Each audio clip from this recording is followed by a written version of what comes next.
Question number 4, ये खासा important question है। इसमें फंक्शन गिवन है F of X equal to 1 minus X mod. अब पहले तो हम एक्स मॉड को समझते हैं। ये क्या डेफिनेशन है इसकी? एक्स मॉड ये वैल्यू प्लस एक्स होगी अगर X greater than equal to 0 होगा, और एक्स मॉड की वैल्यू माइनस एक्स होगी अगर वो एक्स लेस देन 0 है। Plus X X greater than equal to 0 के लिए और लेस देन 0 के लिए माइनस एक्स होगा। ठीक है, ये डेफिनेशन आपने याद रखनी है। अब ये जो इंटरवल हमें दिया हुआ है -1 to 1, lower limit initial point और एंडिंग पॉइंट सेम है।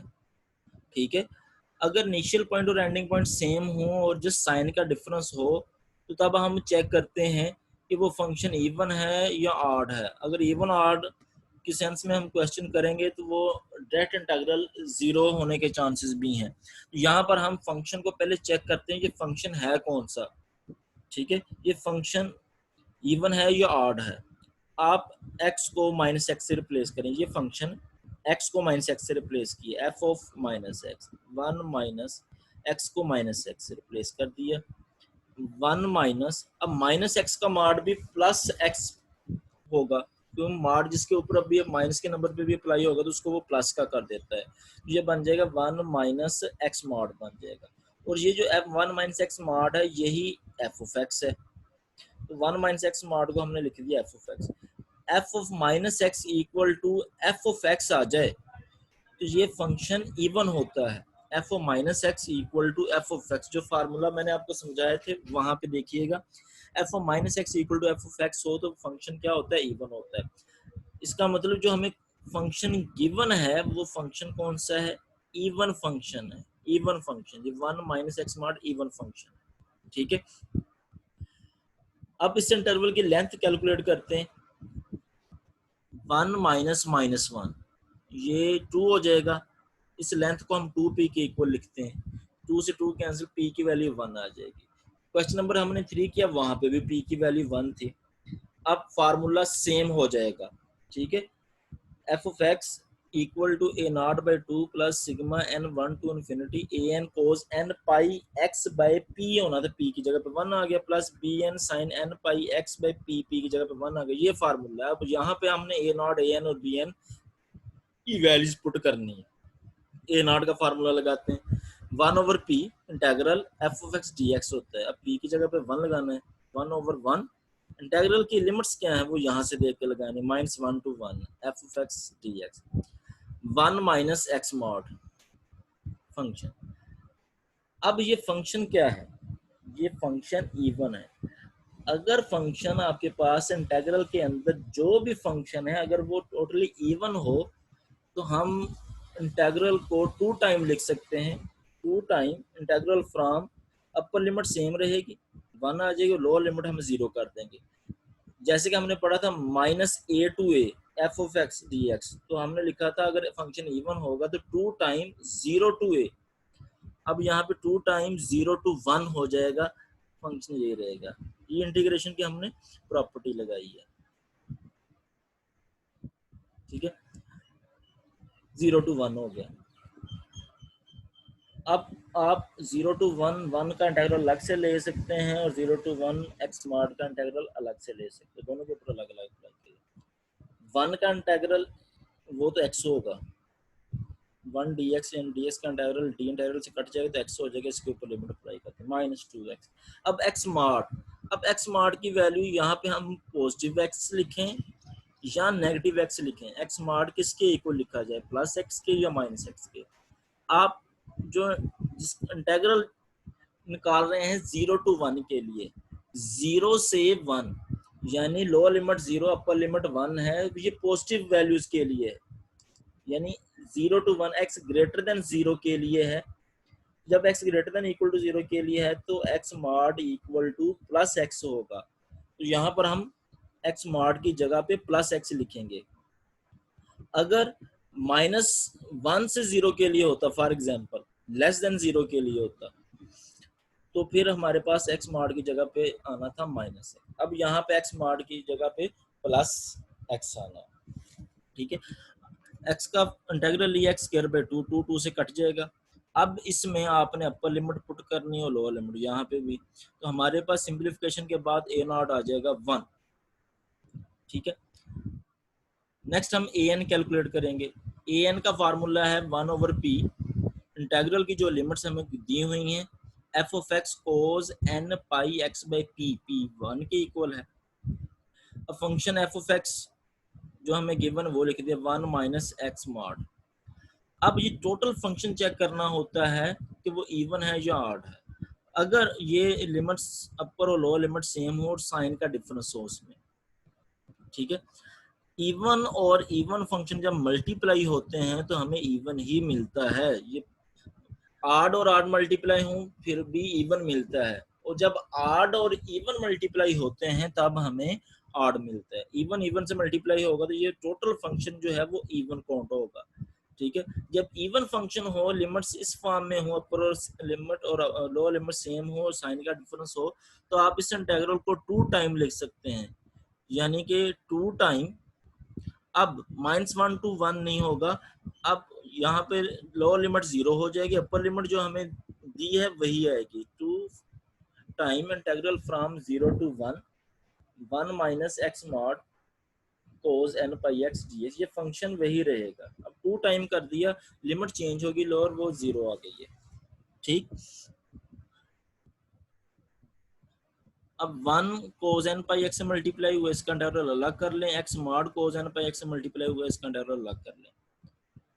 ठीक है, अब एक्स मॉड देखना है कि यहाँ पे एक्स मॉड को प्लस एक्स लिखना है या माइनस एक्स लिखना है। अब एक्स मॉड बिटवीन आ रहा है 0 to 1, 0 to 1 वैल्यू पॉजिटिव है, तो एक्स मॉड की वैल्यू पॉजिटिव एक्स लेंगे। ठीक है, एक्स मॉड की डेफिनेशन से अब कोस एन पाई एक्स का इंटीग्रल क्या होता है, sine n pi x by n pi, वो लिख दिया है, -2 ये plus x sine x cos N pi x. यहाँ पे इंटीग्रेशन में चेन रूल अप्लाई कर दें, x first function as it is, integral of second, तो उसका इंटीग्रल हो जाएगा साइन एन पाई एक्स और इस एंगल का डेरिवेटिव एन पाई नीचे आ जाएगा। अब इसका डेरिवेटिव लेना है और इसका इंटीग्रल लेना है, इसका डेरिवेटिव लिए तो 1 आ गया, और इसका इंटीग्रल लेना है तो 1/n पाई कांस्टेंट जो बाहर आएगा, तो साइन एन पाई एक्स का इंटीग्रल होगा minus cos N pi x by n pi. इसको सिंप्लीफाई करते हैं, ये हो जाएगा x sine n pi x by n pi, minus और minus plus cos N pi x over N square pi square, और इसकी लिमिट 0 to 1 है। ये हम पहले सॉल्व कर चुके हैं, इस पे हम अपर लिमिट और लोअर लिमिट पुट करते हैं। अब अपर लिमिट एक्स की जगह पे 1 पुट करेंगे तो ये बनेगा साइन एन पाई, साइन एन पाई तो 0 होता है, तो ये 0 हो जाएगा, अपर लिमिट पुट करने से 0 होता है, वो आ गया, माइनस एक्स की जगह पे 0 पुट करने से साइन 0 बनेगा, तो साइन 0 0 के इक्वल होता है, यानी लोअर लिमिट पुट करने से ये वैल्यू क्या आ रही है, 0 आ रही है, तो 0 माइनस 0 हो जाएगा, -2। अब ये जो आपके पास है इस पे हम लिमिट सप्लाई करते हैं अपर और लोअर। जब इस पे अपर लिमिट 1 पुट करेंगे टोटल फंक्शन पे, एक्स की जगह पे 1 पुट करेंगे तो ये बनेगा साइन एन पाई, साइन एन पाई तो 0 होता है, ये 0 हो जाएगा, ये लिख दिया 0, प्लस यहाँ पे 0 पुट करेंगे, ये यहाँ 1 अपर लिमिट पुट कर रहे हैं अभी, टोटल 1 पुट करेंगे तो ये बनेगा cos N pi over N square pi square, minus अब लोअर लिमिट पुट करने जा रहे हैं इस फंक्शन में, यहाँ पर एक्स की जगह पे 0 पुट करेंगे तो ये तो 0 हो जाएगा, प्लस यहाँ पे 0 पुट करेंगे, ये बनेगा cos 0 over N square pi square. Cos N pi equal होता है -1 पावर एन के, और कोस 0 इक्वल होता है 1 के, ये -1 power N over N square pi square हो जाएगा, minus plus minus 1 over N square pi square हो जाएगा। यहाँ पे N square pi square LCM लेंगे तो ऊपर एज इट इज जो टर्म है वही आ जाएंगे, एन स्क्वायर पाई स्क्वायर आप बाहर भी लिख सकते हैं। अब अगर आप चेक करें यहाँ पे एन इवन होगा और ऑड होगा तो आंसर हमारे डिफरेंट है। अगर एन इवन है तो ये वैल्यू प्लस की हो जाएगी, प्लस की, और ये माइनस की कट जाएगी तो 0 आ जाएगा।